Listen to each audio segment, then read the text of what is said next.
Tapi pada sekali ini, turunlah mengundi walaupun kita rasa berat untuk keluar mengundi.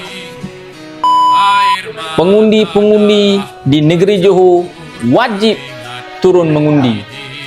Yang pertama, kerana ini adalah satu kewajipan kepada seluruh warga negara Malaysia dan juga tanggungjawab kepada seluruh umat Islam untuk memilih pemimpin dan keluar mengundi.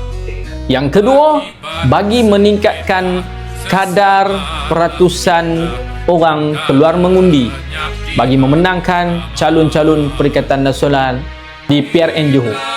PRN yang lalu, kadar statistik menunjukkan lebih kurang 50% sahaja yang turun mengundi. Tapi waktu tu kita tahu semua bergelut dengan COVID.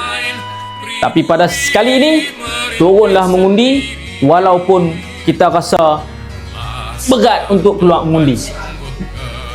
Yang ketiga, keluar mengundi bagi memenangkan calon-calon daripada parti yang majoritinya orang Melayu Islam, bagi menjaga kebajikan semua kaum dan bangsa yang berada di negeri Johor, kerana Islam adalah penyelesaian.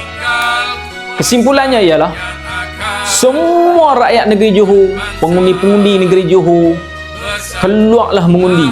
Tua ke, muda ke, remaja ke, belia ke, keluar mengundi bagi meningkatkan peratusan dan juga memenangkan calon Perikatan Nasional, dan juga kita benamkan DAP dan juga PH di negeri Johor seperti mana di Sabah dan di Kedah telah pun menunjukkan bahawa kita akan benamkan ke semua kerusi PH dan juga DAP, kerana negara dan negeri aman tanpa DAP.